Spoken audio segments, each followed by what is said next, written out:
The Piece Dependency podcast is brought to you by Total Red NES. Shop your Goofy Foot Controller TWO merch and CTWC approved hardware on TotalRedNES.com.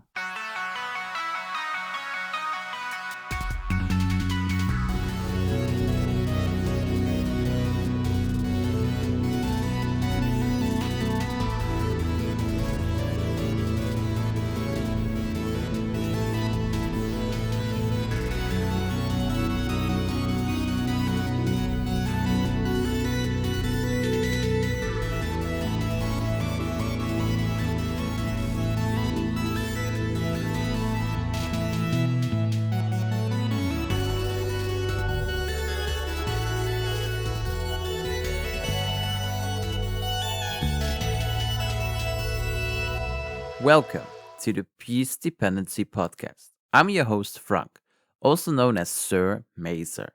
It is already season 3 of PDP. Time flew by since the last episode in season 2, and I am full of energy to make this season just as good as season 2.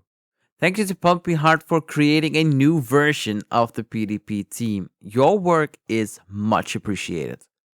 For this first episode, I decided to hit the road again. I decided to go to the first ever Dutch Maxouter, a CTWC top 8 player and the classic Tetris European champion, Sidnev. We met up at Sidnev's home in a small town right above Amsterdam. We talked about the journey to CTWC, focusing on playing a game, and of course, how did Sidnev get into NES Tetris? This is our conversation.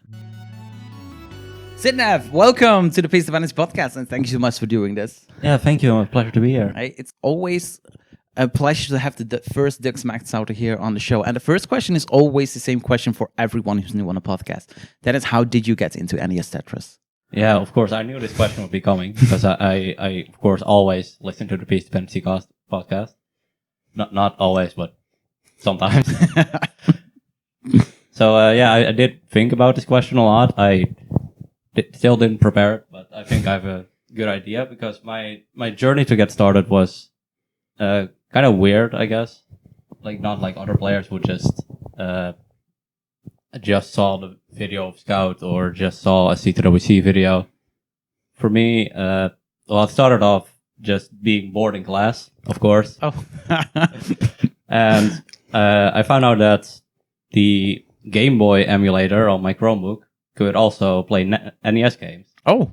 So I thought like, hey, I know Tetris. That's a game I know. So I just tried to play it. I played like a couple 0 starts, got like 100k. Then I got bored of it. But sometimes I would still play it. So that's when it gets to the part of I saw a Scout video. Yeah. Which one? His first one, the Classic Tetris World Championships Explained. Oh, yeah. I think. Hour-long video about classic Tetris. Yeah, saw it too. So, after that I got more interested, but I still wasn't really playing. Alright, I also watched the 2018 experience video. At the time, those were the only videos he had, I think. Yeah, what year was it? 2019? Early 2019? Yeah, probably something like that, because I do remember following Classic Tetris YouTube channel pretty closely. I started watching some old CTWC videos, and mainly what I would do was I would try to put myself in that situation, and I would think like, where would I put this piece if I was playing here? Yeah. So even though I wasn't playing, I was already like kind of training myself. Even though I had no intention to be playing myself. But that's around the time when the CTWC 2019 videos got uploaded to YouTube. Yeah. And I would sit in bed every night and wait for the videos to drop. Yeah. They dropped at midnight our time. Yeah, it was very late. I do remember that the finals of 2019, Joseph vs. Corian, were dropped on YouTube. They showed it in premiere, and it was like midnight, 1 a.m. or something like that, and I had to work the next day, and I needed to go out of bed at 7 a.m. or something like that. Yeah. And my oldest kid was 5-6 months or so at that time, so she slept pretty irregularly. So I said to my wife, I want to see this. So I watched the finals from midnight to 1 a.m. Then went to bed. My kid was awake at 4 a.m. So I needed to get out of bed.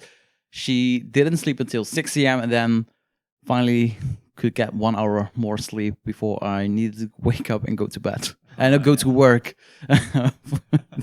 So yeah, dedication of an European classic Tetris fan is a lot always. Yeah, I've definitely noticed that with playing matches, of course. Yeah. But yeah, back to that story of the CTWC 2019 videos. I also do remember one night where I think it was the semifinals of DanQZ vs Joseph. Yeah. I was waiting for the premiere to drop and I just fell asleep because I was so exhausted from watching all the videos the previous night. Oh yeah, of course. Yeah.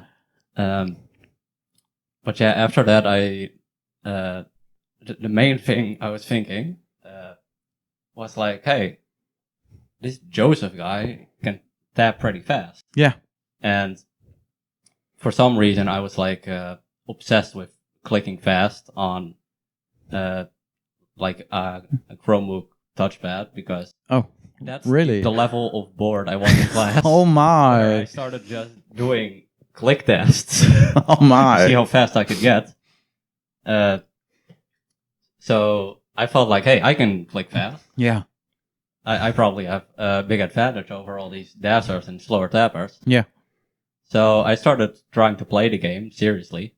Still an emulator. Yeah, on my Chromebook. And yeah, that's around the time. I think this was about June 2020. Yeah. So there was like a 6-month gap between. I think the 2019 videos. They got released in December. In December, yeah. Yeah. So there's still a 6-month gap between that, which I don't know what happened. I know I wasn't playing, but I don't know if I was watching either. But then June 2020, yeah, what happened that you started to play NES Tetris? I don't know actually. I don't remember. I might be getting it wrong, and it might just be like right after the 2019 videos dropped on YouTube.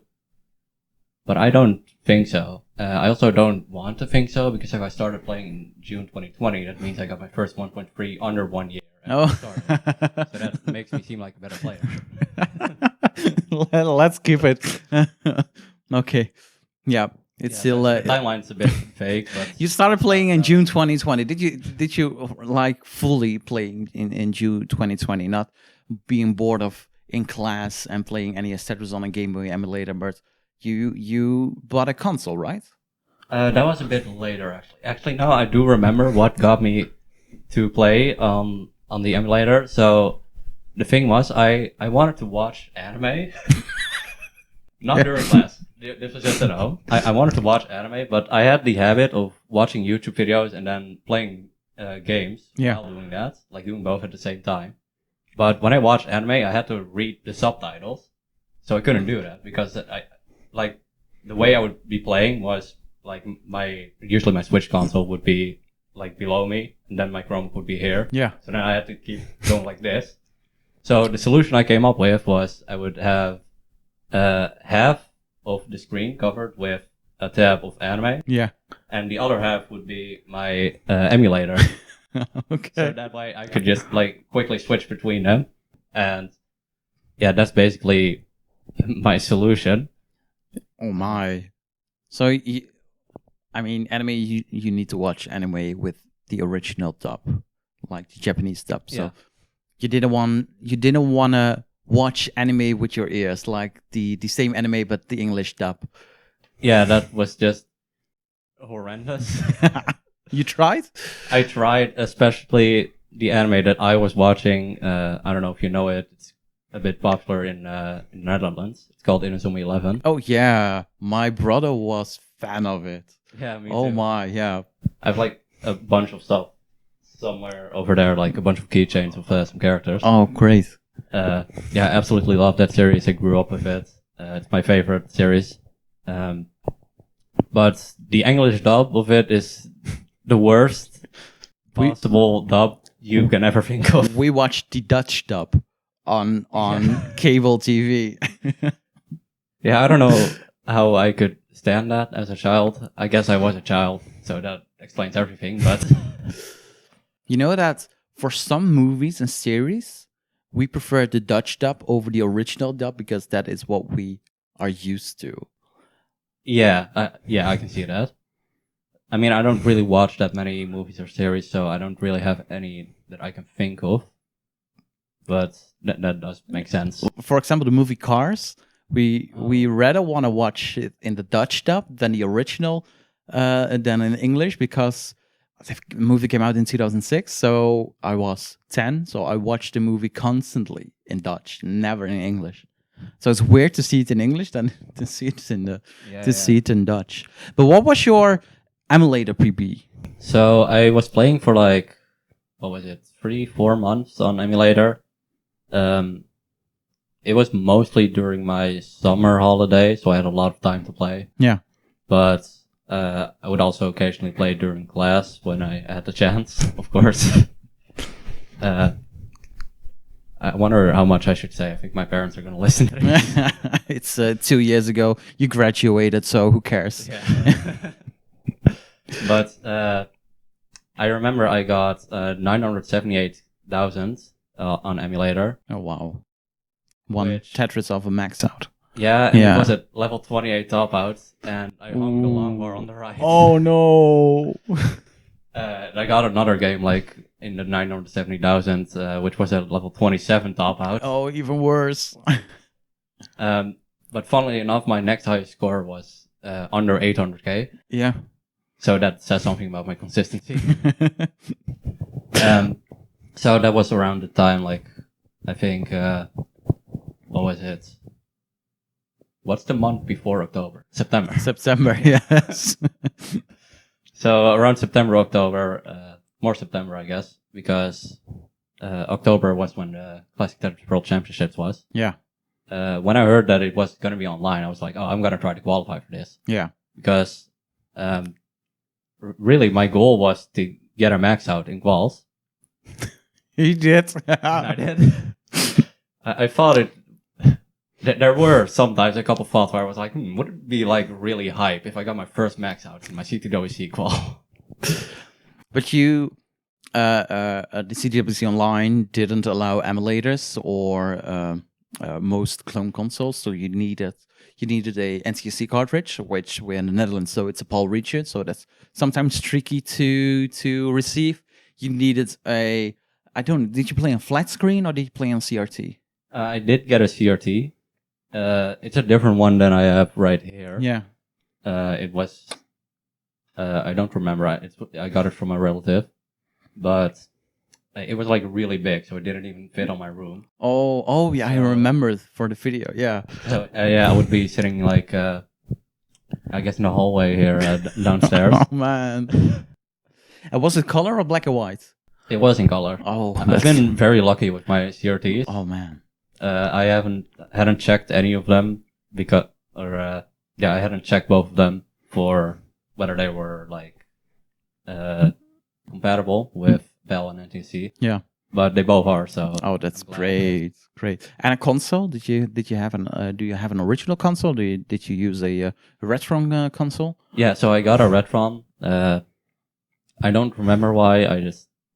I did do some research. I think I just saw like, oh, you can play PAL and NTSC. That's pretty cool. I guess I'll get it. It's a hell of a cheaper than getting original hardware. Yeah. Yeah. Me. Yeah, and I got my cartridge from a website. I think it was like $12 for the cartridge and $20 shipping. Oh my, yeah. All the way from the good old USA to here. Yeah. Somewhere like that. So how much time before your actual qual did you get all the hardware? It was actually pretty early, but here's the thing. I don't remember exactly how much. It must have been like a month to 2 weeks before that. Yeah. Before the qual. But I couldn't figure out a grip for tapping. Oh my. So I was trying like every grip. I tried Joseph grip, Dan QC grip.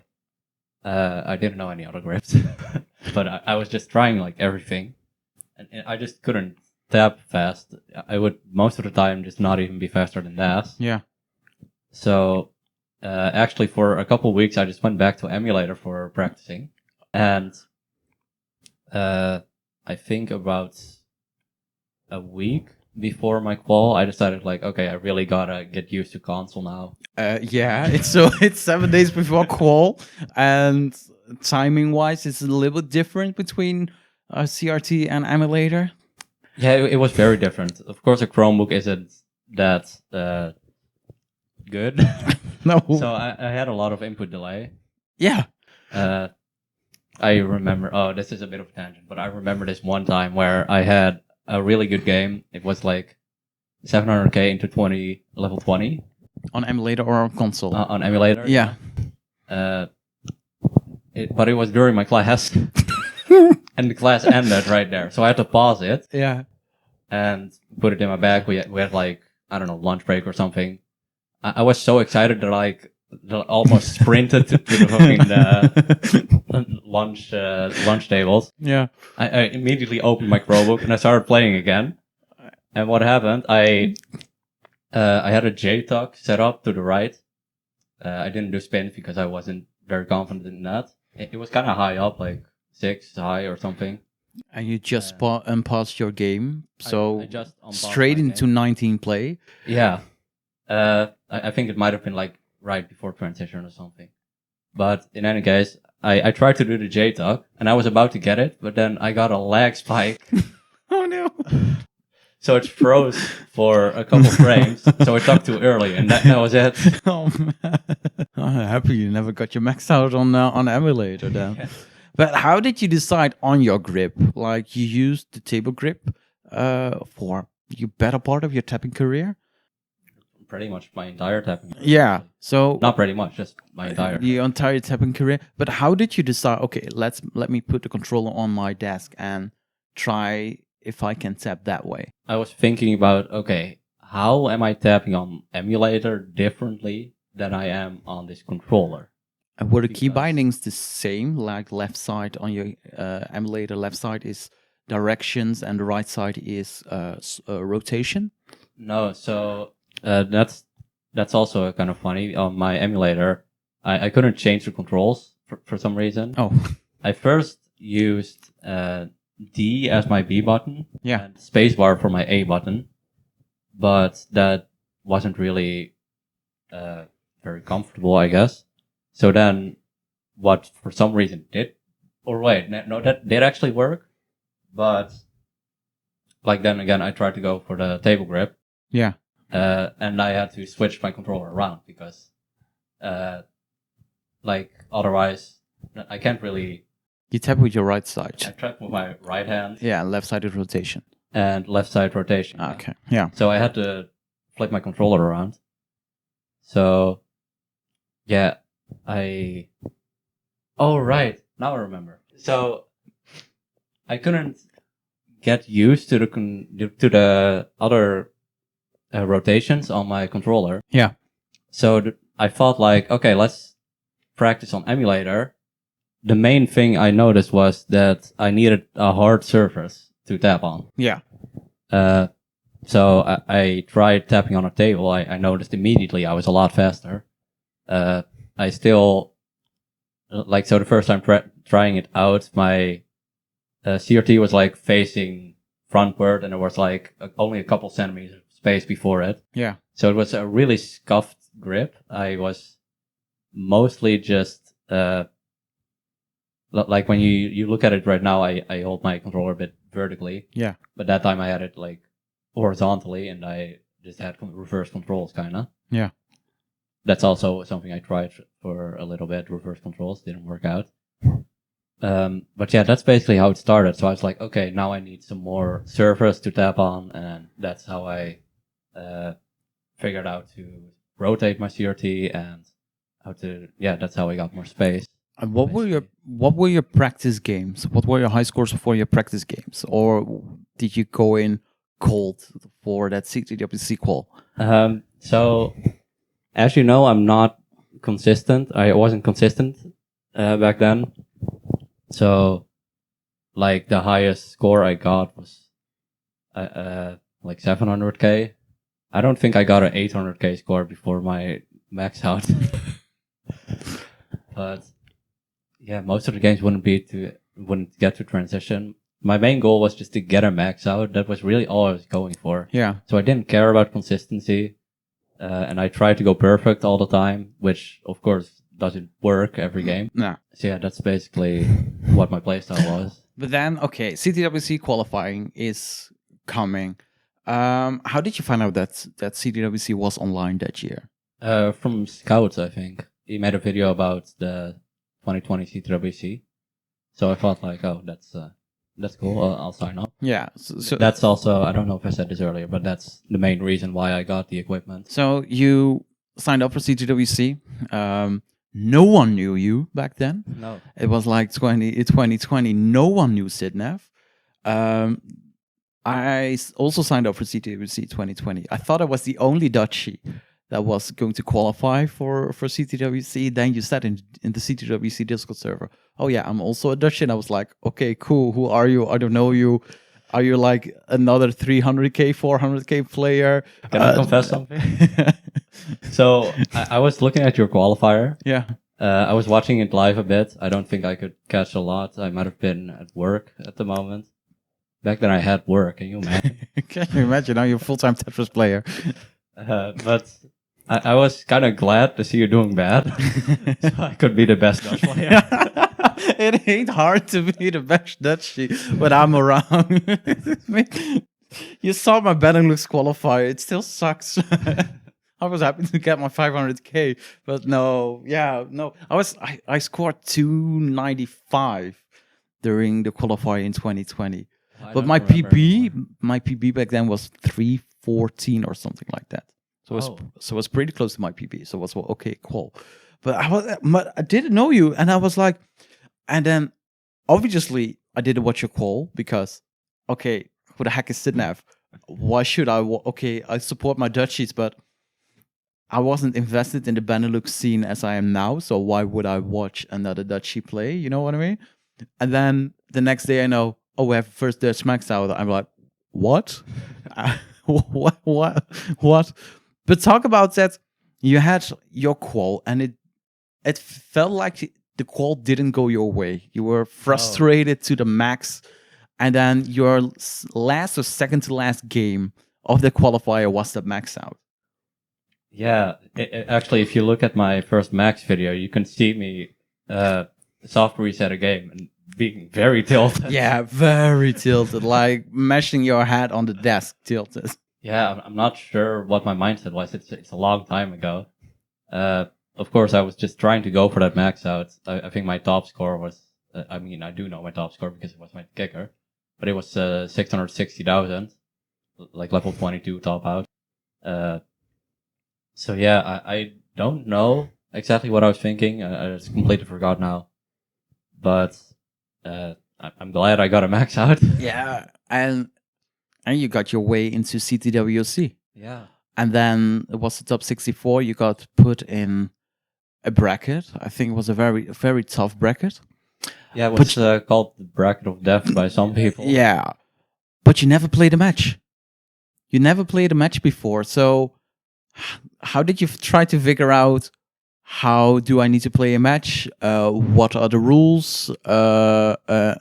And all that. Your first match wasn't at CTWC. It was a week prior at a friendly show. A day prior. Actually. A day prior. Wow, a day prior. But it was against Josh Tollis. Yeah. On a friendly show hosted by Kingsman. Yeah, he really wanted to play me because there was a possibility that we would meet in the CTWC bracket. Yeah. So I was like, wow, Josh Tolls, that's an honor to play him. It didn't really go my way. You got swept.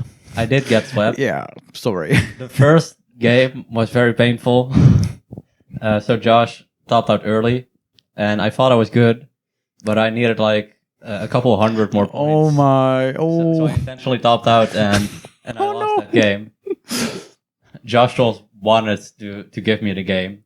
Yeah. But Kingsman said like, no, that's not how it goes there. That's just a learning experience. Very grateful to Kingsman because I made sure to never do that again. At least not until CTWC this year. But the other 2 games were also like 100k top outs. I didn't know how to play comp. I didn't know how to play consistent. So I just kind of went in blind. I did try to practice my consistency the day before and the day of. I think those were like my longest playing days. I played like 8 hours or something, maybe even more. But I didn't know how to play. So when it came to the first match, of course I was really nervous. I was shaking. Yeah. And the first game against Paul Yo, I topped out early because I set up like a dirty Tetris. I don't know, 4 high, gone 2. And it didn't work out, so I felt like, hey, maybe this isn't a good idea. Yeah, maybe. What do you think? So that's when I tried to burn. Some people still don't know how to burn.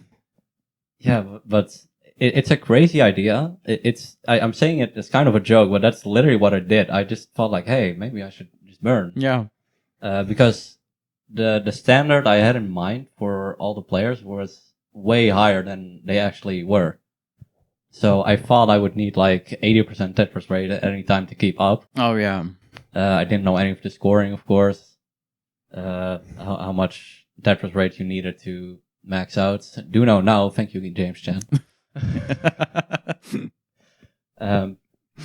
But yeah, so after that I started playing a bit more consistent. I did still maybe not early top the second game. I think I got to transition. I don't remember actually, so I probably shouldn't say anything. But I did come back 2 games against Paul. Yeah. Which was very surprising. I was honestly, I think you DM'd me earlier that day, wishing me good luck, and I was like, thanks, I hope I can just win a single game. Yeah. He did. And I did. Yeah. Yeah, so I was already very happy with that. I thought I would maybe be able to win against Paul. And I was honestly on my way to do it. And then I ran into a 53-piece drought. Oh, those are the one you remember. Yeah. Yeah. That's what I remember. And I topped out because of that. Of course, I wasn't used to playing consistent and burning a lot, so I was still playing very aggressively. Yeah. It was still passive for me, but for the rest, of course, maybe not. I don't remember the decisions I made from that game. Of course, it's a long time ago. I'm sure I could have gotten out of it, but at the time I was just like, 53-piece drought, not my fault. This is not my fault. Stupid game. And then you got relegated to the losers round because the online year CTWC was double bracket, at least for the group stage. Yeah, and I'm very glad they did that. So I could play 2 matches. Yeah. And then you played against Tugi. Yeah. The start of a long rivalry. Exactly. And the rivalry is still going. But it got to a decider. Yeah. Once again. I was actually up 2-0 at first. I was getting like really good games in, honestly. I even remember when Scout uploaded this video about the 2020 World Championships, and like everyone in the what's it called, the watch party. Yeah. Yeah. He uploaded some of that, and there was a moment where Dog was saying like, "Dude, how is Sidnev so good? He's always on max phase." Yeah. That was great to hear. Thank you, Dog. And yeah, so I was actually playing very well. I think it's mostly because my strategy at that time was mostly just play flat. Yeah. That's it. If you get enough long bars, that's a good strategy. If you don't, if you get, for example, a 53-piece drought, yeah, it doesn't work out. But I was getting good paces. I was getting like consistent 500k transitions. Yeah. So yeah, I was feeling very confident. I remember a couple times where I looked at the Maxout club. I was mostly focusing on my own game, of course. Yeah. And I remember one time just looking, and I saw like, I'm ahead. Oh. That doesn't make sense. Nothing makes sense in Tetris. So yeah, I was up 2-0. Then I had 2 games where I topped early on on post transition because I still wasn't used to playing consistent on post transition. Yeah. Still stacked way too high. I think I put like an L in column 9 when I was like 6 high already. Oh. So yeah, Tugi was able to mostly line out and catch up, which I don't blame him for doing, but it's still lame. I mean, if you gotta win that way, you gotta win that way. W is a W. Yeah, and so the last game against Tugi, I had a bit of a softer game. I did get through transition. I think it was like 300k, but I wasn't too happy with that. But nonetheless, I was still very happy that I got to perform better than my expectations. Oh yeah. In CTWC. Instead of winning one game, maybe you won 4 games, and all your matches went to your decider. So it was a flip coin in the end. Yeah, I got the highest ranking of all the people who went 0-2. Yeah, so that's. So I'm very proud of that. That's very proud. How did you improve yourself after CTWC? I mostly played a lot, and also just played a lot of matches. I think it was a while until my next match. It was probably in CTL. I didn't play in CTM because at the time I thought CTM was only Masters. Yeah. So I thought like, no way I'm going to qualify for that. It's a bit more than only Masters. I do remember in one of my first matches was against Nolan. I got my second max, which was a 1.1. So. Yeah. Kind of crazy. It did it give me a bit of confidence? I don't remember. I do remember that I thought it was too easy. Why? I just felt like I didn't have to put in any effort. I guess I just got really good longbar timing. Yeah. But I felt like it shouldn't have been a 1.1. Like I felt like if I can do this, then why does I can't really think of a specific player, but how does someone else with this PB not have higher? Yeah. Let's move then to 2021. It basically started off with a bang. You qualified for the future circuit, right? For CTM, and you ended up winning that tournament. Yeah, somehow. So what happened was in the first round, I played like Scamper. I don't know why I remember this tournament, but I do. Because it's probably your first tournament victory. That makes sense. I played Scamper. I think it went to a decider or I won 3-1. I don't think anything special happened.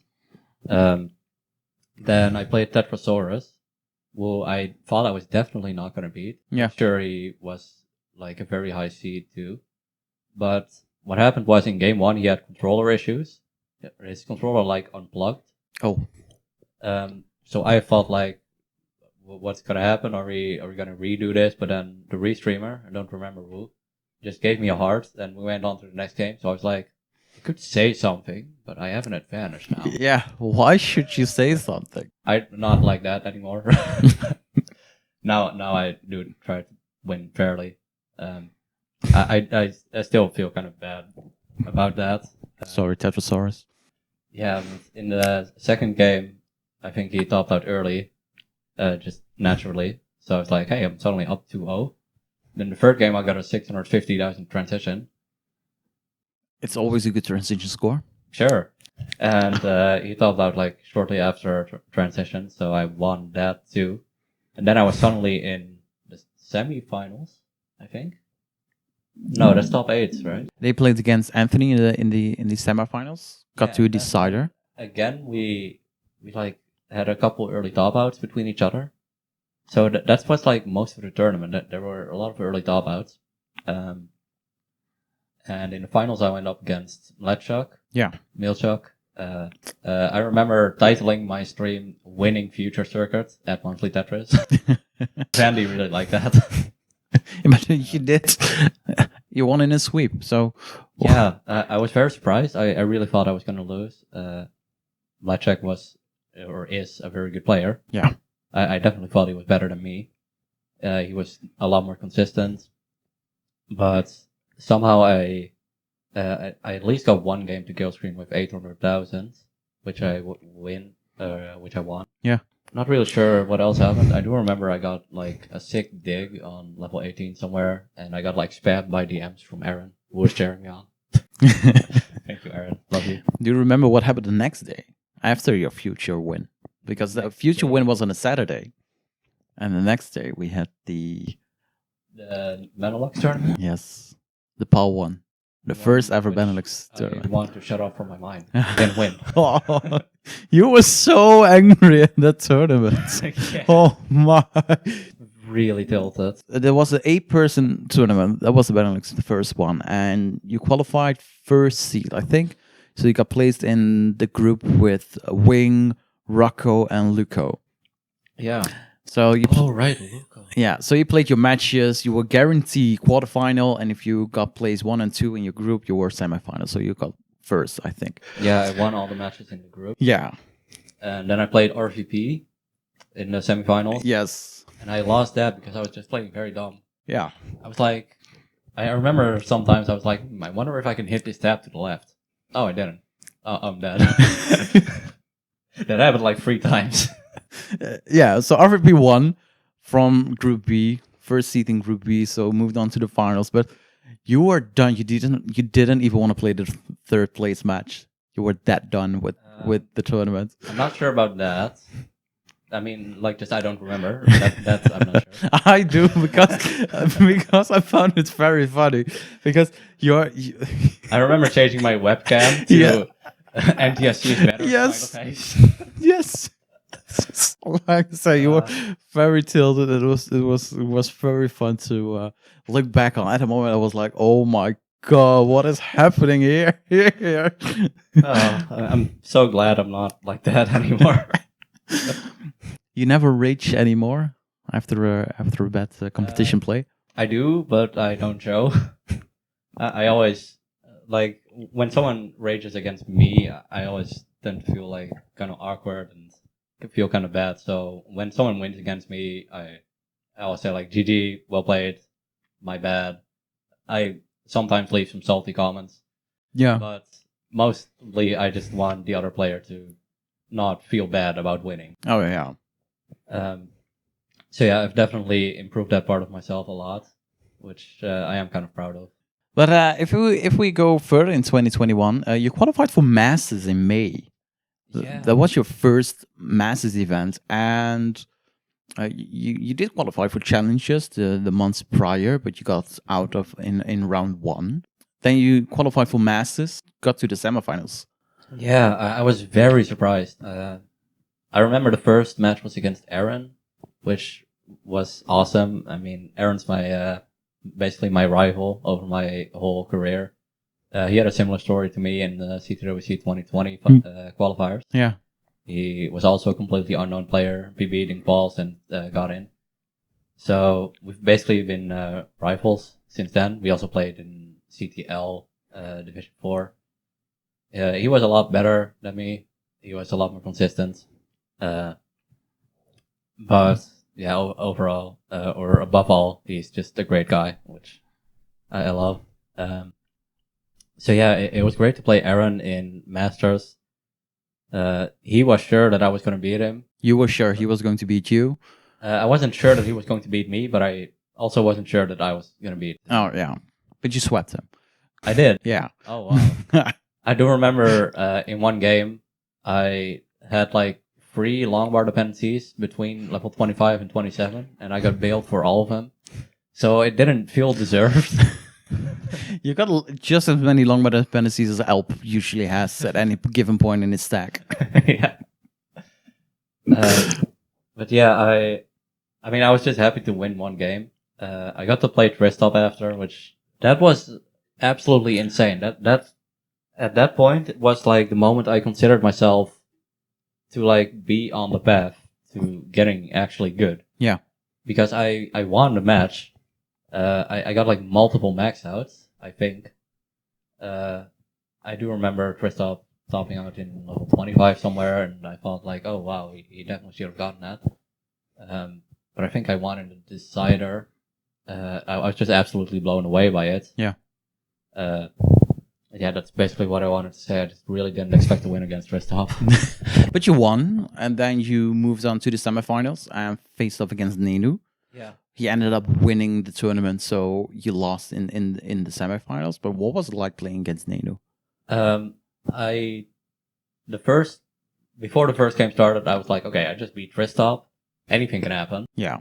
But I don't remember what happened in the following 2 games, or like I just only remember one moment from one game. I don't know which one, but I lost some of that spirit, which had me like, okay, I can do this. Yeah. And I was in a dig somewhere in late post transition. I felt like, oh, Nenu has this. There's no way. Yeah. So I kind of gave up with a square somewhere. That was a mistake, of course. It was like a split second thought, where I gave up. I did want to try to keep going, but it was already too late. Yeah. And Nenu ended up topping out very shortly after. I only needed a couple thousand more points. So that was also a lesson for me to just never give up. Never give up. Don't know what happens. Yeah. Yeah. One moment your stack is clean, the other moment your stack is, oh my god, what is this? It definitely was an honor for me to play Nenu. But yeah, I'm also not very disappointed in me losing, of course.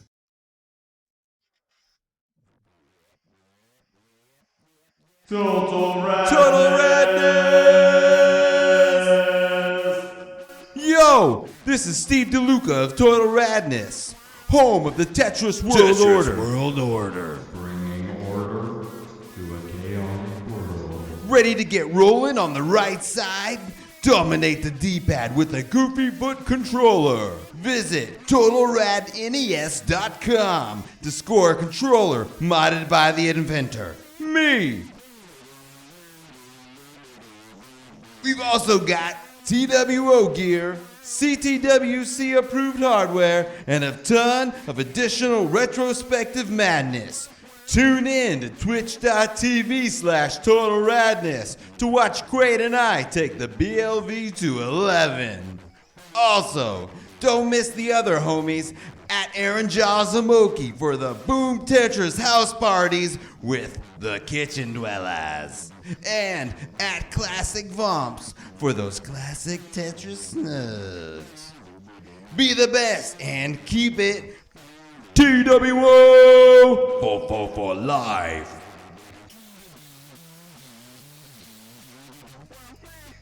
We will return to the conversation in a minute, but first, the Piece Dependency podcast is available on Spotify, iTunes, Google Podcasts, or your favorite podcast app. Every episode will be available at full length over on the Piece Dependency podcast YouTube channel.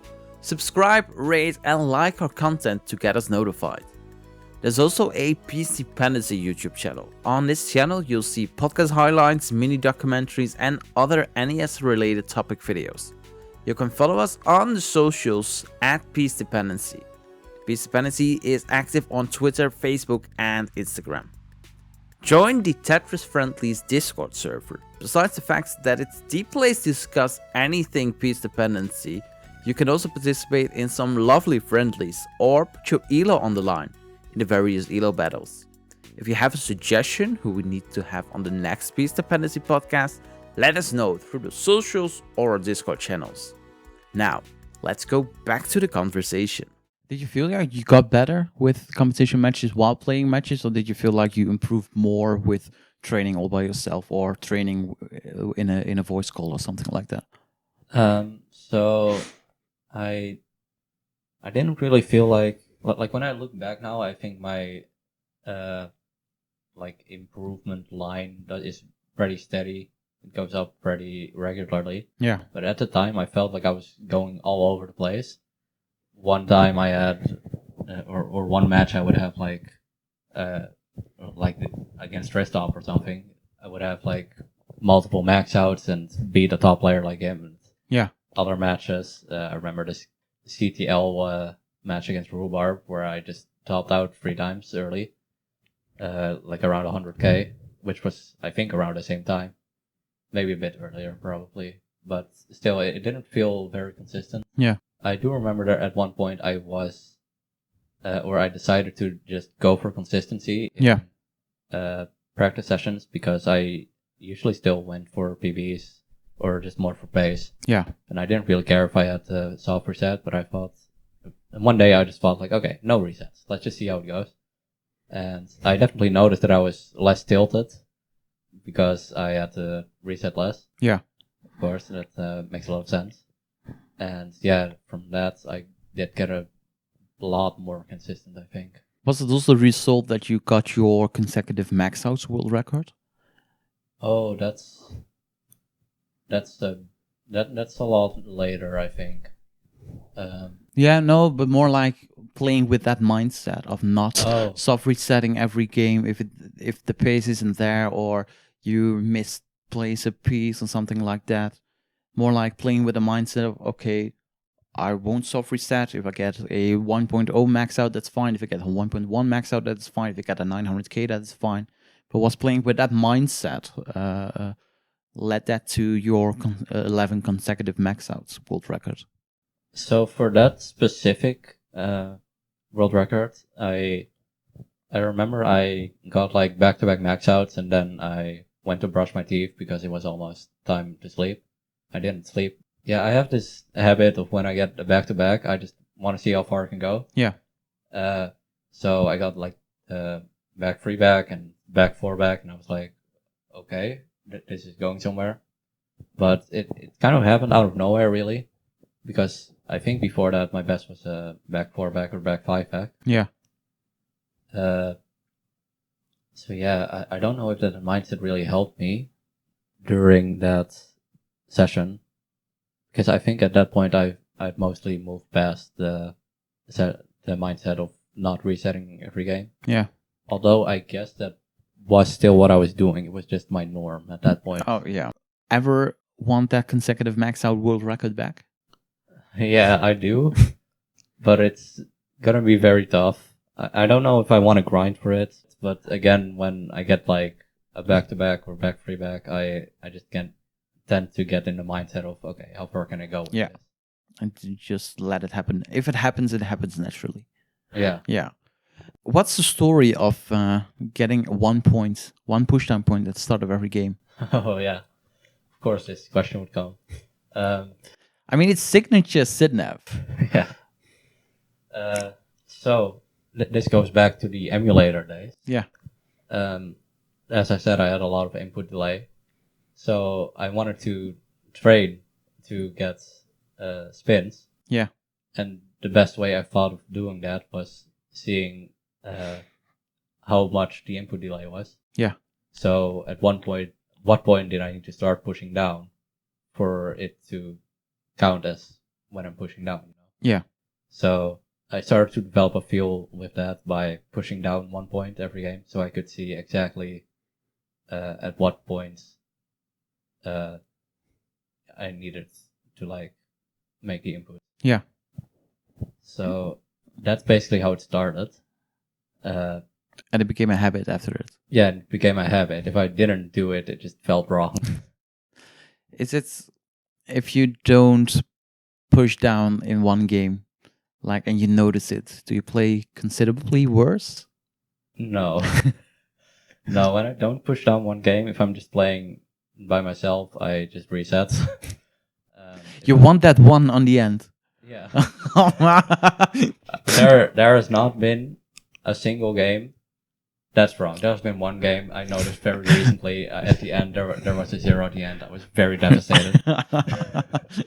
But for the rest, there hasn't been a single game of mine that hasn't ended with a 1, which I intended to seriously play out.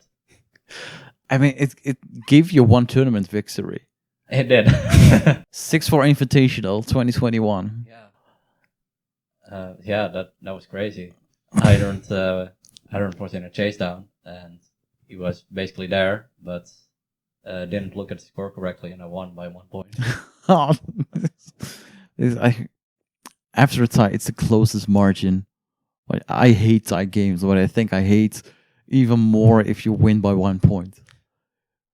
You're like, oh my god, I just lost by pushdown point. Yeah, and it went to a decider too after that. Yeah, you won 4-3. So best of 7 finals, and you won 1 game, or pretty much you won a tournament because you pushed down 1 point. So before we talk about CTWC 2021. You're a Trifecta player. You have maxed out with all 3 playstyles. I mean, we can say you have a max out now with all 3 playstyles, and you have a max out with PAL. So I think those are the 4 main max outs you want to get. And I want to talk about the PAL max out first, because how rough was that grind for the PAL max out? Because you always got 990, 995, 985. And then boom, your first max out, like I said, happens a day before this recording. It's not only a max out, but it's also a rollover. Yeah, so the grind was definitely rough at times. I still don't feel like the grind is over, because I got my max out from an 80 start, which if you look at my video, the moment I get the max out, I'm like, oh, this just feels wrong. Because I've just been grinding for that 90 max out for so long. Yeah. I still have a couple videos on my PC of jokes, like 800k at level 40, whatever. So I've been going for it for a long time, but at the same time, I haven't been actively grinding it ever. There's been a couple days in a row, like at some point of the year, I'm just like, oh, I feel like playing PAL today. Yeah. For a couple days I go for some 90 starts, out to 10s, and don't get it. I do think it's very fun, but you can't do it for too long, because it's very mentally draining and physically draining, of course. Yeah. With my hypertyping. So I can't really try it for long. And what's the PAL max out? So no, so now you got your first PAL max out, you got your first rollover, but it's not fulfilling because it's an 18 start game. Yeah, I guess, yeah. I mean, it's not that I'm not proud of it. It's not that I don't think it's good. I'm still glad I got it. Yeah. I know I said at the end of the stream, like, oh, I didn't even get first seed. It wasn't worth it to get max out. No, SV got a higher average. Yeah, he beat me by 2,000.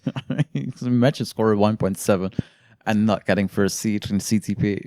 Yeah, I mean, well, SV honestly got a worse qualifier than he's capable of.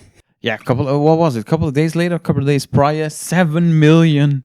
7.5 million. Oh man, 3rd person ever to reach Glitch Colors, 2nd person ever on PAL to reach Glitch Colors. I mean, I think it's going to CTEC, and it will be one of the main favorites. Yeah, I was also playing in the. He got it in a Classic Tetris Wars BBTV session. Yeah. I was also playing in that, and I saw like a couple games. There was at least another game where he got another 19-star rollover. I don't know how he's so consistent, but he's definitely gonna be practice. I always see so much photos of him getting 1.3, 1.4s, then grinding PAL. But I have grand designs on the next podcast, so we'll definitely really? Talk about them. Awesome. Yeah, talk about the 7.5 million. I mean, I did one stream with grand designs, and I sometimes needed to take my headphones off because they yell so much, but I haven't watched it yet, but I can only imagine that my speakers will explode after his game is done. Yeah, I'm not gonna lie, I have to mute this stream. I can't handle it. Oh man, Grand Designs will love you so much.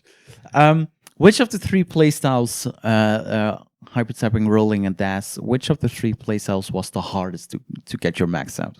Well, that would be dash. I guess rolling, I never really tried 18 starts until I got like, I don't know what it was, but I got pretty good at 29 already.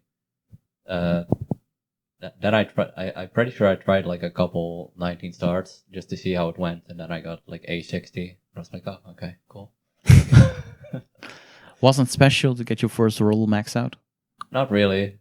I was thinking for a while that it would be funny if my first roll max out would be a 29 start. Which it would be funny, but it would also not be realistic. I mean, if you only grind 29 with rolling. So yeah, it's But how did you start practicing rolling? Did you play 18 games, 19 games, 29 games, or did you? So yeah, first I started with the dash grip or the rolling grip, but playing dash to get used to the controls. Yeah. Then I started trying to actually roll. Yeah. I did 12 starts, I remember. I heard from someone that they were good. I think it was Ian. I'm not quite sure after that. I think I did some 18 starts. I got like 400k, I think. Yeah. Almost transitioned. Then I thought like, okay, now it's just time to go for 29. I think I've got it down enough to where I can get some lines. And from there, I just played 29 a lot. And it was slowly grinding up towards more and more and more lines and setting up potentially for Tetrises and all that. I thought if I'm gonna roll, like the main advantage rolling has over tapping on 29 is being able to hit 5 taps. Yeah. So I would go for 5 taps every time I had the chance because that's the best option. At the start, it was a bit frustrating when I missed it like every other time. Mm-hmm. But eventually I did see some results from it. So I think it was worth it. And do you find playing DAS the most boring way then of all three? Boring is a wrong way to describe it. I usually just play it to chill. Usually when I do some rolling practice and I'm like getting a bit tired, I'm noticing my rolling is getting worse because of fatigue in my hand. Or I usually just sit down and play some DAS games. And hypertapping on NTSC is pretty much out of the books? Mostly. I did do a couple games. I remember at CTWC 2022, like a week ago, like the morning or the night before I had to leave, I was playing some hypertapping on T-Storm's TV. Yeah. And somehow got back-to-back 1.2. Oh, nice. So I've still got it. He wasn't I'm not gonna say he wasn't too happy. That's too much. He was just a bit like playfully frustrated. Like, oh, come on, you're gonna get that score on my TV. How am I ever gonna beat that? grinding. Yeah. So mostly hypertapping on NTSC is gone for me.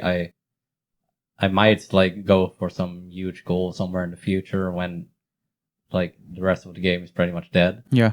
And if I still like it enough to grind, but for now it's definitely just gone. Do you think the game will be dead in a couple of years? In a couple of years, probably. I'm kind of pessimistic, and I think that it's gonna die off after 2023 CTWC. Why do you think that? I just think that with rolling, I feel like we're gonna hit the limits of what humans can do pretty soon. Yeah. Players are improving very quickly. I would very much like to be proven wrong. Yeah. But I think there's a good possibility that the game will die in like a year to 2 years. Mm-hmm. Or at least start dying off. Well, but I mean, they are getting pretty close to what is human possible at Super Mario Bros. 1. And they are still playing that game. Sure. And a lot of people are playing the game. So... Yeah, I'm not sure if that's very comparable with a speedrun and like a competition game. But I mean, we'll see. There's no way I can predict the future. Yeah, exactly. So now with not all the DAS tournaments, but they are going to get more. We are going to see more and more DAS tournaments now. That is pretty much death to win the major ones like CTWC, CTM Masses. And now the returning CTL, so they are organizing DAS tournament. So it's useful to have DAS in your arsenal, so you can always pick it up and play DAS. Let's move back to CTWC. We are a year further from 2020, more experience. You've won a couple of tournaments. With what kind of expectations did you sign up for CTWC? My goal was to get top 16. Because I felt like that would be realistic. Yeah, that was basically what I was going for. I didn't really care about my qualifier, what I got. Yeah. I got 7 Maxouts, if I remember correctly. Correct. Like, I was pretty neutral about that. I didn't think it was very good. I didn't think it was bad at all. So I was quite content with it. When I saw the bracket, I did think there were a lot of very good players. Yeah, once again, you were in the bracket of death. Yeah, but what someone told me, I don't remember who, but what made me feel more confident was what it really made it a bracket of death was that I was part of it. Yeah, the number 2 seed from your bracket, Huff was the top seed, so to say. Yeah. Then Huff, Cheese, Ella, Doe, Sodium, Tugi, and Scotto. They were all in your group. And once again, you played your first match against Tugi. And Tugi had that amazing hype video of running around Vienna. The best classic Tetris video, period. Yeah. Running around Vienna on the Rocky Music team. But this time, you defeated Tugi. You swept the floor with them. I still think that's like my best performance in CTWC that year. Those games, I was playing very consistently. I remember in the warm-up game, I got like 1.14 level 31. Yeah. So I was feeling very good, maybe a bit too confident even. Yeah. Which is very rare for me. I tend to doubt myself a lot. Yeah. But it did work out against Tugi. So the next round I played against Sodium, which, I mean, I thought it was awesome. I love Sodium. He's really funny. Which might have caused me to lose the match because I felt like, hey, I'm going to be funny. I'm going to set up these bits. That bits ended up causing me to top out and I lost in a decider. Oh, man. So, was it overconfidence? It might have been. I don't really remember. I do remember that after I lost one game against Sodium, I don't remember if it was because of the vids or not. I think I think it was the first game, yeah. Yeah. I was still like laughing a lot and I was like having fun. Felt like, okay, I'll get back from this. Then I don't remember if I topped early or if I just lost, but I lost another game now. I felt a bit like more nervous. Yeah. Oh, I could definitely lose this. And then I did lose against Sodium and I was like, oh god, that's not good. Yeah. I was like my mental state, was really not good at the time. Yeah. I'm still struggling with that the most. Build up a lot of expectations for yourself for that tournament, CTWC 2021. So in that tournament, it was like especially bad. Yeah. I don't know. I guess I still think a lot like that. Then I'm just not confident in myself, which I don't know if that's a bad thing because at the start of when I started like getting good, I guess, which was like after the match against Tristop in May 2021. Yeah. I still thought of myself as an underdog against like pretty much every good player. Yeah. And that helped my mental a lot, mental game, because I wasn't pressured to do well. Yeah.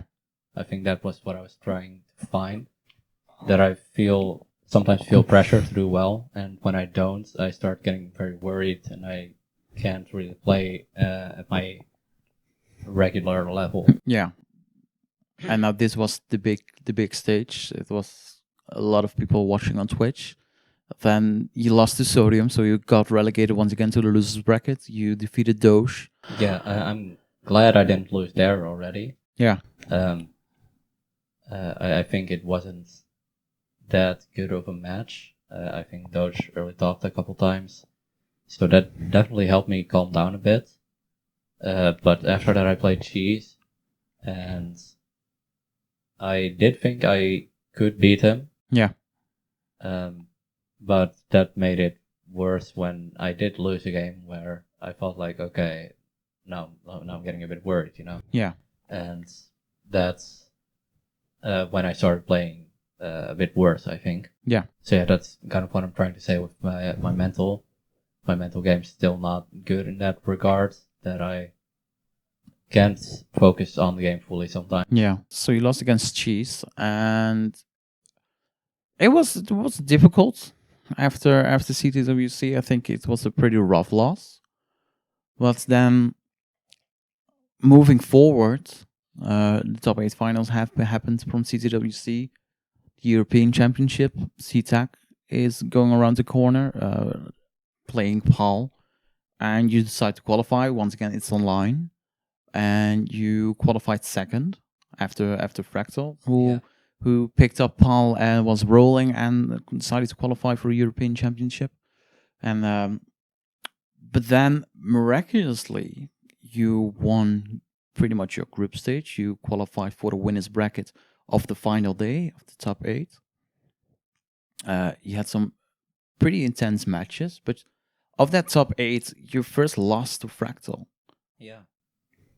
At that point, I think I felt pressured to play very efficient on level 18 in Fractal because he had the upper hand on 19. But that did cause me to early top out, I think a couple times. So that definitely taught me that I shouldn't do that. Yeah. After that, I did go on to the finals to meet Fractal again, and there I really focused on consistency on 18. The finals of CTEC was really a match between Sidnev, who is consistent on 18, versus Fractal, who is consistent on 19. That was what the match felt like. So the first match, it was a 5-3 win for you, and it really felt that you got the advantage on 18, always transitioned, or pretty much always transitioned with the highest score, and you tried to go as far as you could on 19, on the 19 play, and then let's see if it's enough. And Fractal catches up. If we don't, then it's a win for me. And it felt like that final was always, how far can I reach? How far can I go ahead of Fractal on 18? And can I go far enough into 19 and scoring enough points into 19 so that I can defeat Fractal? Because that was pretty much the only strategy that would work. Yeah, sure. So, as I said, I was more focused on consistency over efficiency. I wasn't really focused on Fractal's game at all. Yeah. So I just tried to play well myself. I didn't actually know that I was ahead on 18 most of the time. So you defeated Fractal for the first time. 5-3, bracket reset, winner takes all match. And then once again, you defeated Fractal 5-3. Pretty much with the same match that we saw the match, let's say the first final matchup between you two. The second was pretty much his exact copy. Well, I'm glad that the last game was different. I don't know if you remember, but it was like a 40k top out by me, and Fractal failed to chase it down. I can't remember that much. I was like, oh my god, Sidnev win. Oh my god, Sidnev. Oh my god. I went because we were joking. Oh, the CTEC title will stay in the Benelux because my Winkers won in 2020, and then Sidnev is going to win it in 2021. And I was more focused on, oh my god, he actually pulled it off. Yeah, well, the final game, I was more thinking of the bracket reset final game. Yeah. Yeah, just to be clear to everyone. Yeah. No, I can't remember that much of that final because it was like, he won it. I don't know how, but he won it. Yeah, I also don't know how. I mean, world champion of PAL. Yeah. It's kind of surreal to... I'm still that guy. I'm still the world champion. That feels like strange, I guess. Yeah, the best PAL player in the world. Yeah, I guess it would feel more real if I had my trophy at Christopher. Oh man, don't. I'm kidding. I can wait. Don't bring up that rabbit hole because Wing didn't receive a trophy. So and then he did eventually, right? But it was like a stock trophy. It's stock trophy instead of a I don't know, I think Wing was supposed to receive a T-piece or a Tetramino, but got like a stock trophy because the other one was lost in post-trans travel or something like that. So I don't know, but it's like hopefully if you're going to CTEC, hopefully you get your trophy there. Yeah, I should probably prepare for like a bag or something to bring. So a common theme with you and CTM Masters is that you always lose in the semifinals. In 2022, it was one time you reached the finals at least. Yeah, January 2022 Yeah. against Alex T. I want to talk about Masters of 2022 because it felt like in forever you had a good Masters tournament. Picking up with January of 2022, your first match in the Masters tournament was against Toby, and Toby is pretty much your arch nemesis in the online play because I've hosted your matches against Toby a couple of times on the Elo Clash, and you always end up losing. Yeah, it's probably a weird mental thing. Probably the same thing with me and Frapta. I also always lose against him. Well, we haven't played in a while, I guess, but yeah, there's just something that happens when I face certain players where I just play a lot worse. It also happens against Fractal in NTC at least. So it's always it feels like, oh right, Sidnev versus Toby. It should be a good match on paper, but then Toby is a player, plays amazing on 18, but has 5 out of 10 times has early top outs going into a transition. Yeah, he has really good stacking, but he doesn't have the tapping speed to back it up. So, but still, it should be frustrating losing always against the same player. Yeah, it is. So winning against Toby in the first round was amazing. Then you face off against Andy, and Scout said it in his last video. Andy, part of the Big Six, alongside with Doc, Eric, Huff, Fractal, and Alex T. But the fun thing is, even you played against Noodle in the semifinals. Toby, Andy, and Noodle, you all swept them. Oh, did I? Yeah. Wow. All 3-0 games. And then you come with what confidence do you come to a finals? I didn't feel very confident because I felt like I had a relatively easy road to the finals. Yeah. So I thought that like I hadn't really proven myself to be like worthy of the finals. Yeah. And of course I'm facing off against Alex T, which was no doubt the best player at the time. So I didn't really feel like I could beat him. So you still aiming for that first Masters win? Do you think you can win Masters one day? One day I'm hoping to do it. I think it will be my goal before the next CTWC. I don't know if I can do it. I am hoping to do something with the next month's Masters because it has a pretty strict line cap. Yeah. I have practiced aggressive play on 29 a lot. Level 39 double kill screen, right? Yes. Yeah. So I'm hoping I can make it far, but it depends on my seed, of course, who I face first. Any of the big six would probably still be a very tough matchup. Yeah. I think Eric is not playing. I think I saw him say that somewhere. And I heard Huff say that he's really not confident in his aggressive play. Mm-hmm. So maybe those two would be a bit easier. Sorry if you're watching. But now CTM moving to a level 39 line cap double kill screen meta. CTWC didn't have a line cap. We saw 2 million score matches there. What's your opinion on yes or no on line cap or double kill screen speed? So at first I was very in favor of a level 39 line cap. Yeah. I thought it was perfect. But, well, at least for now, I've seen that the level 49 line cap did work very well. I think the players currently are not quite ready for a level 39 line cap to like make use of it completely. So I think at the moment a level 49 line cap would be best. Yeah. The best viewing experience. Mm-hmm.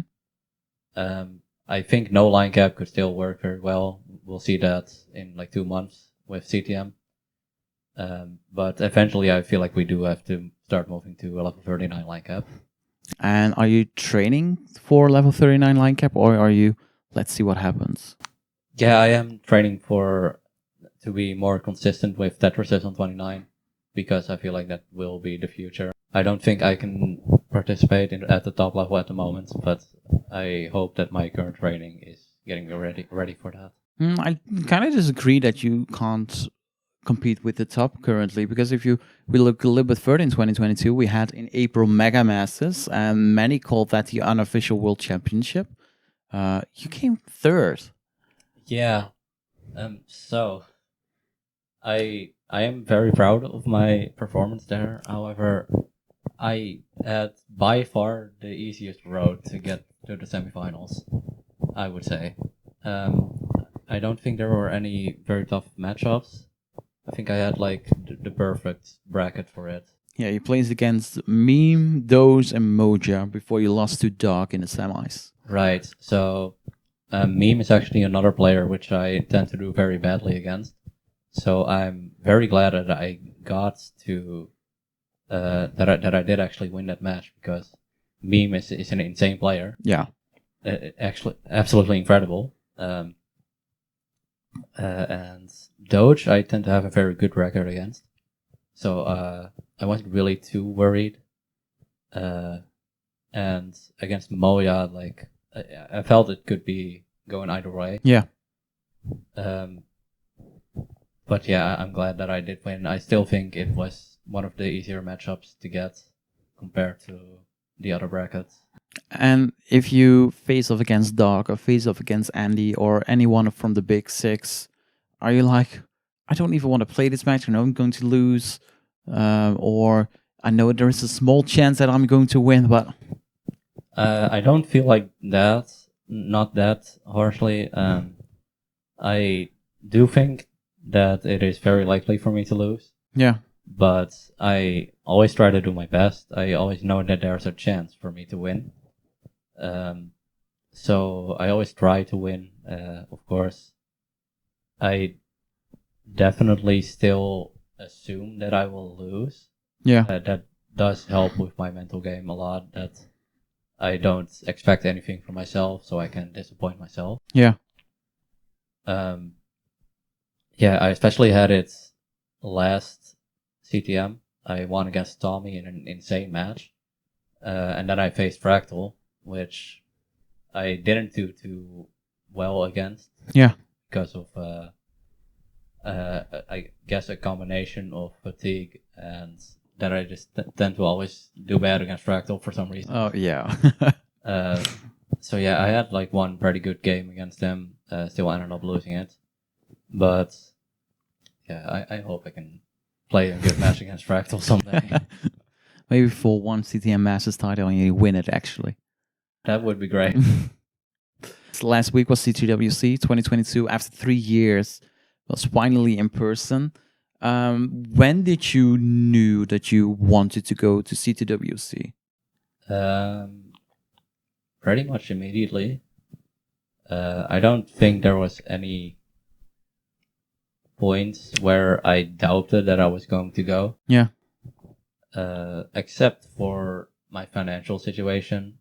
But after the player support came, I was like, yeah, I'm definitely going. There's no way I'm missing this. Yeah, player support was really amazing. Yes, thank you so much, Fireworks, and everyone who participated in that. Yeah. I really appreciate it. How did you talk to your family? Like, I want to go to Portland. They were like, are we going to coming with you, or are you going alone, or? So I think I just like casually mentioned it. I'm like, oh, I'm probably going to go to Portland for CTWC. My mom really wanted to come with me because she just wants to go to America at some point. Yeah. That's been one of her dreams. But I don't know if it just didn't work out for them, or that... I mean, I did kind of like say like, I mean, I would prefer if you didn't come, because I just would prefer being alone with my friends. Yeah. And how did you get your family into classic Tetris? Because We saw a video. I don't know where it was posted. I thought it was posted on the CTM Discord, but I'm not sure. It was, yeah. Yeah. The CTWC pictures. Yeah, like your family was here, was having a birthday party. You were playing day 2, like the Sunday of CTWC, and your whole family was here, and you were playing against Alex T at the moment, and you won that match. Everyone was cheering, but how is your family or how are your friends reacting that you are playing NES Tetris, that you're pretty good in NES Tetris because you're playing a subtop of like I said, the pyramid here. So how are they reacting that you are playing in a retro game, playing retro competition and all that? I don't really talk about it a lot. I do always say when I have a match going on, that's mostly just to prevent them from barging in while I have the match. Yeah. Or qualifiers. But, I mean, it doesn't really affect my life that much. I have mentioned it to my friends, but of course I don't talk about it a lot to them either. Mm-hmm. Right. So it's usually my mom who brings it up first to other family. They don't usually they act or not act. Usually they are a bit surprised. Yeah. Like, oh, that's kind of fun. Oh. Tetris, yeah, I know the game. I've seen it before.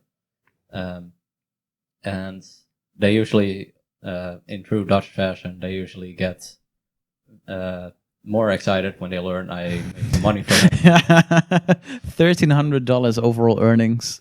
Yeah, that's about to be like doubled from CTWC 2022. Yeah. That's insane.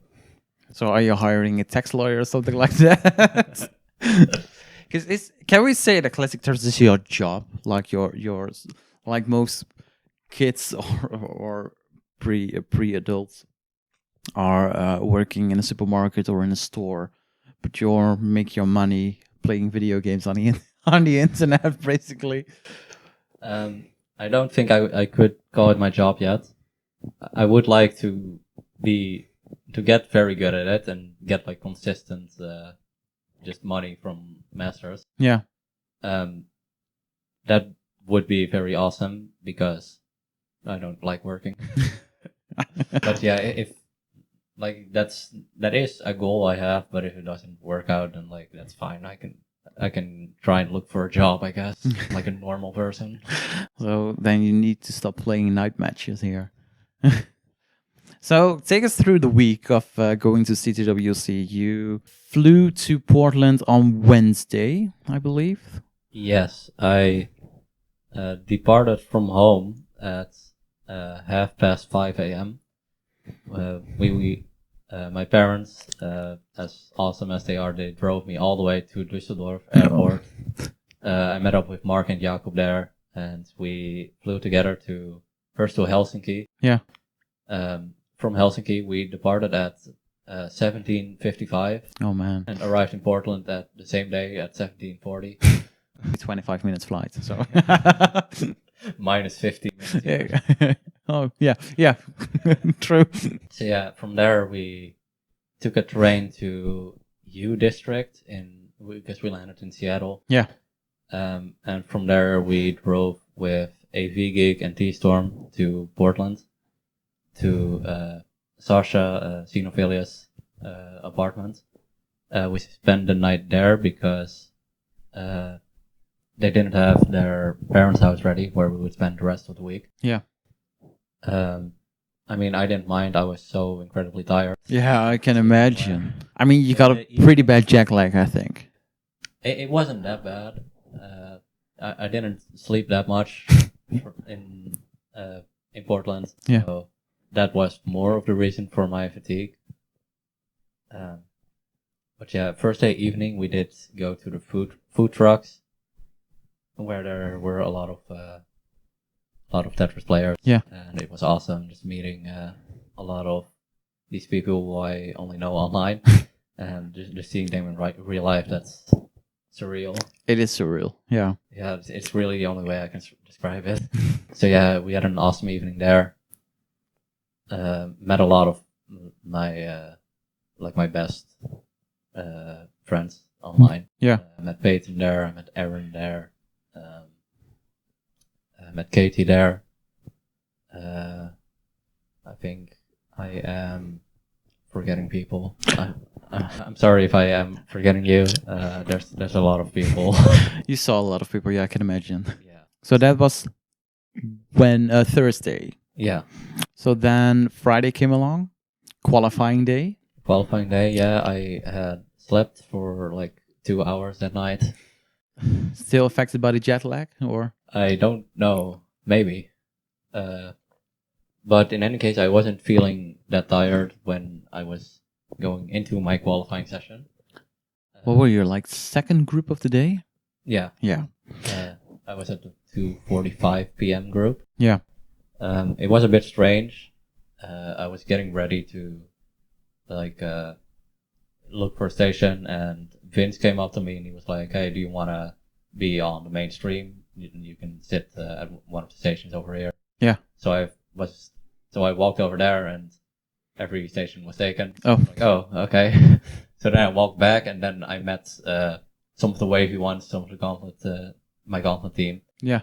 And I was like, oh, I'll also meet you guys, and then yeah, it was like Burp Wizard and Jordan and Brent, I think. But they kept me up for a bit, so I had to quickly look for a station. I was like kind of panicking, moving around, and I saw an empty station. So I was like, okay, I'll just sit here. Yeah.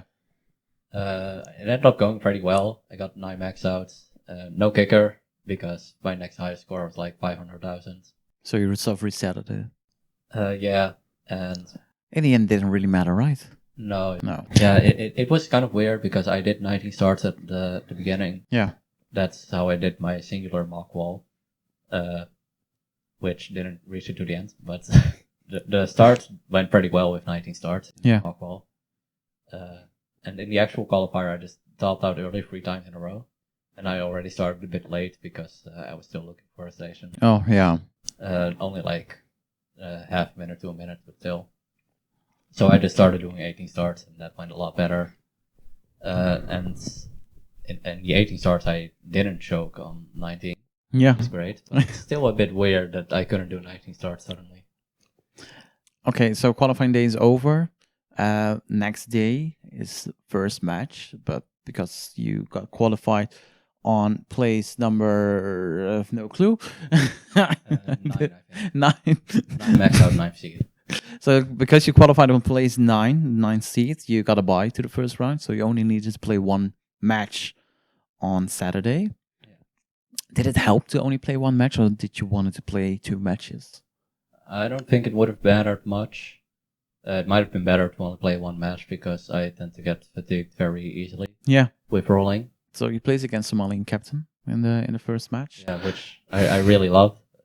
Somalian's also, well, I don't know if I would call him like one of my rivals because we haven't played that much, but we interact a lot. He's one of the STF viewers. Yeah. And yeah, we're just, I hope we're great friends. I hope he thinks so. We'll see. We'll see. So 3-1 win over Somalian captain. In the last game, I was about to chase his score down on 29, and I was like 3,000 points short, but he already thought that I got it. Yeah. So he started clapping, and I saw he was clapping, so I was like, oh, I'm good. Yeah. I'm gonna top out. Of course, the judge hadn't said anything. Yeah. So that was completely my fault. So technically, I lost the game, but Somalian did feel responsible, so he wanted to forfeit the game, which is very respectable. That's very respectable. Shouldn't Definitely down to play more. Yeah. I'm sure I would have been pretty salty if I did end up losing the match. Of course. Of course. again. Yep. But yeah, I was ready to accept it as my fault. Yeah. Okay. And then next day, one of the big 6, LXT. I went into it not being sure that I would lose, but like close to being sure. Yeah. He did notice before we started that he was very nervous, which I was surprised about because the previous day he was like really confident. He Yeah. was just memeing, like playing with one hand. Of course. And he also noticed that, or he also noted that his hands were very cold. Yeah. Which I could see. It was very cold up on the main stage. Yeah. I didn't really mind because like I had the glove, and in general my rolling doesn't really get worse when my hands get colder. Yeah. So I ended up winning the match in a sweep somehow. I still don't. I don't know. I don't want to call it not deserved because I feel like any win is deserved. Yeah. You scored higher than your opponent. Yeah. That's the goal. But I did feel a bit bad for Alex. What was it like playing on the main stage in front of all the people? I was surprisingly calm. There were a couple times where I noticed I was shaking, but that could have been because it was so cold. Yeah. But in general, I didn't feel nervous at all. I think it was because I didn't feel any pressure to do well against Alex. Yeah. And against Somalian was on like the side stage, so also not that many eyes on me there. I think I didn't really give too much thought to it. What was your goal going into CTWC then? Top 16. Top 16. So surviving of the first round and then you're in top 16. So getting into the second day pretty much. Yeah, and especially after seeing the bracket and seeing that my top 16 opponent would be Alex, if we both won, which was pretty likely. Yeah. I like to be a bit pessimistic to not set myself up for disappointment. Yeah. I don't know if that's a good mindset to have. I'm sure my mom would disagree. But it's what's worked for me best so far. Yeah. Did you saw anything from the expo? Or was it only mainly going to the Tetris hall and playing Tetris and watching Tetris? Yeah, I was pretty much only at the tournament. I did look a little bit like on the way to the tournament. We had to like walk through a bunch of CRTs with a bunch of old games on them. Yeah. I did look through that a little bit, but I was basically just only at. Then your match against Fractal. Once again against Fractal. Once again NTSC match. You lost 3-0. You lost in a sweep. But it felt like you played very aggressively in that match. Probably true. Playing aggressively is my norm. I did notice, looking back on the VOD, I had to get a clip of myself losing because I want to make an Instagram post. Yeah. I did notice in the clip that in the third game I was playing very aggressively, but not very unsafe. Yeah. If that makes sense. You know what you were doing. Yeah. Yeah. That I had a way out at any time. Yeah. Which is usually how I like to play, but I took it like to the extreme that game. Was it nerves? I don't know. I do know that I was having a lot of fun. I did a couple of vitzes. Intentional or unintentional? Intentional, but it wasn't an adjustment. The bar was the next piece. I was not about like I was thinking of making delayed fits, and I was like, wait, this is how I lost to Sodium last year. The exact same piece. So yeah, I did play, I guess, a bit more safe in that play. Still not very safe relatively, but yeah, I just that's just how I like to play, like very aggressively. Yeah. I do usually think I have a way out. Although when I get a couple wrong pieces, it could very easily screw me over. Yeah. What was your initial reaction after you lost to Fractal and you knew you were top 8 of the world? Initially, I was a bit disappointed because we didn't have a good match again. Yeah. That was mainly what I was feeling. And how did you enjoy the rest of the tournament? It was awesome. Yeah, it was really cool just seeing all these people and meeting up with everyone. Of course, the only way I can describe it is surreal. Yeah, I spoke to a lot of people, like a couple of people which I didn't really expect to talk to. Yeah. I also didn't speak to a couple people because I was too scared. And getting your match called against Fractal by James Chen and Chris Tang. How Yeah. special is that? That was incredible. I know what you're gonna say, Vanny, but this is literally incredible. I can't believe it. I did notice, I was thinking at the time when the match was about to start, I was like, oh wow, these are Chris Tang and James Chen. Yeah. They're about to commentate my match. Yeah. That's like they only commentate top 8, so you know you made it far. Yeah. If they are calling your match. Yeah. I think last year Chris Tang did do some of the commentary of my games. Yeah. But it was with Fendi then. Like that was online, so it didn't really feel like it, but he was like sitting right next to me. Yeah. He was right there. Did it feel like a different World Championship to you? Yeah, for sure. And did the World Championship last year, I don't think you can compare 2020 as much because you had no experience, but the World Championship of 2021, did that feel like a glorified CTM? Like a glorified Masters event? I wouldn't call it that. It was still very special in its own way. But you just can't match the atmosphere. Yeah. Of an in-person tournament. So I guess that's the biggest difference. I wouldn't compare it to CTM because it was a lot more special than that. A lot of players who usually wouldn't play in CTM did play in CTWC. Yeah. So it was a lot more special than a CTM. And thoughts on the finals of CTWC? I wasn't watching for most of it. I was very tired, so I was sitting on, like, against the walls on the ground somewhere. Pretty much fall asleep. Not that much. I did get some good sleep the previous night. Very rare good sleep. Oh.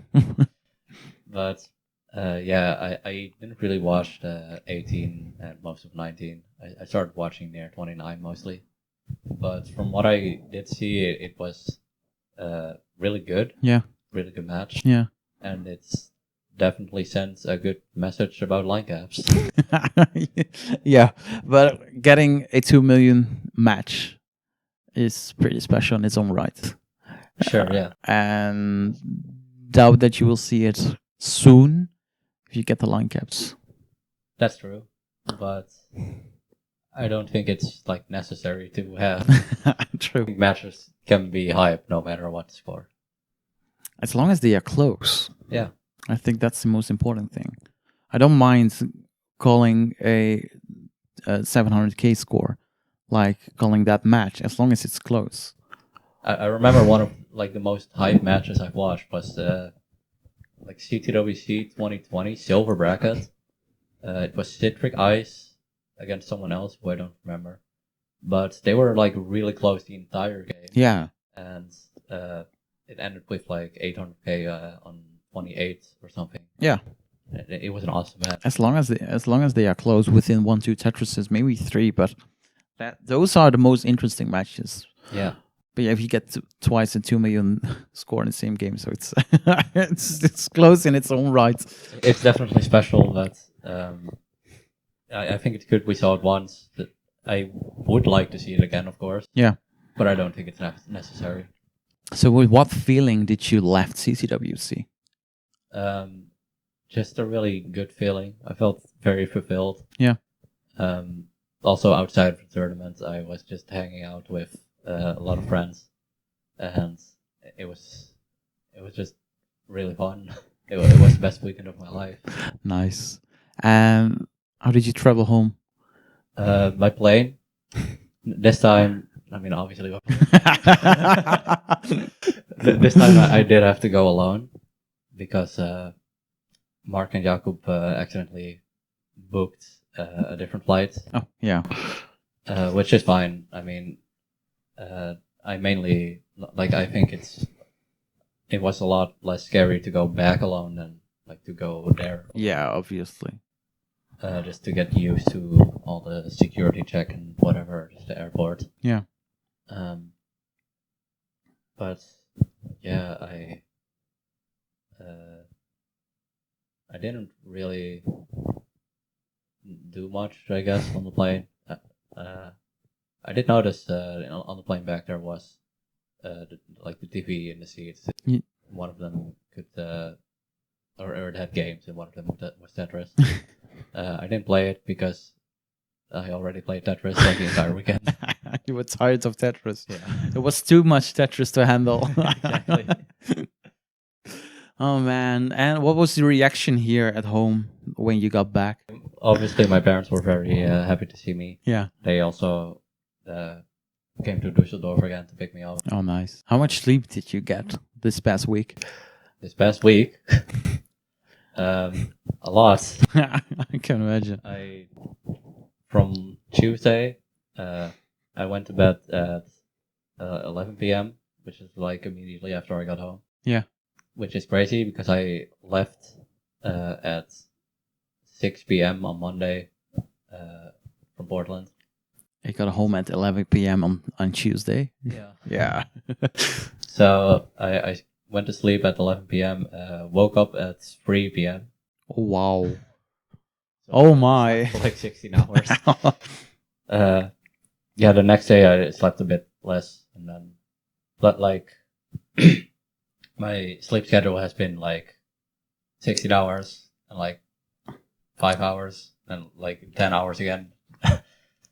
So yeah, So your sleep schedule is screwed. yeah. But I think it was before CTWC already screwed. So Less than this. still feeling the effects of the jet lag. I think so. Probably more than when I arrived there. I don't remember who said so. I think it was Colin who said you feel the jet lag a lot more when you get back home. Then we still have a few months, like 2 months of CTW and 2 months of 2022 Classic Tetris wise. Yeah. What are your goals for 2022? Do you have any goals specific in mind for personal goals or maybe tournaments that you want to win? I mean, nothing specifically. I guess I'm trying to get 2 million, which I think I can get soon. I hope I can get far into Masters next month, CTP too, but those are more like hopes and not really goals. You're still number 1 Elo and Paul? I think so, but I haven't played enough to stay on the sheet. Oh, yeah. Okay. Number 1. If you're number 1 and not playing enough, there, poof, magically new number 1. Because I remember you played one CTP because you would maintain your number 1 spot, or you get the number 1 spot. One of the two was that. Yeah. So Fractal played like 1 month of CTP, got number 1 Elo. Then I won CTEC, and because I lost like a lot more CTPs before that,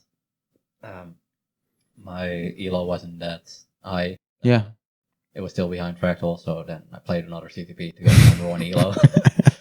And I basically stopped playing PAL from then on. So now focusing on CTEC, Benelux Cup, and hopefully reach far into Masters. Yeah, I hope I can do well. I feel like I've been playing a lot better lately. I was kind of in a slump from basically since 2022. Yeah. I felt like my like golden days were really from mid 2021 to like really January 2022. Yeah. After the Masters finals.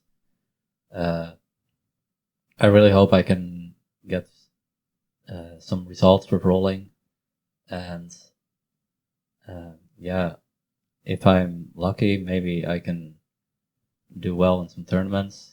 The long-term goal is winning Masters, but we'll see what happens. Sidnev, thanks so much for joining me on the Piece Dependency podcast. It was a true pleasure. Thank you for having me. It was awesome for being here. And with that all being said, this will be the end of the Piece Dependency podcast. Thank you all for listening, and make sure you follow us on Twitter, Instagram, and Facebook. Don't forget to join the Tetris Friendly's Discord server and follow me on the socials at SirMazer. For now, have a great Tetris month, and I will see you all in December. Bye! The Piece Dependency podcast is brought to you by Total Rat NES. Shop your Goofy Foot Controller TWO merch and CTWC approved hardware on TotalRatNES.com.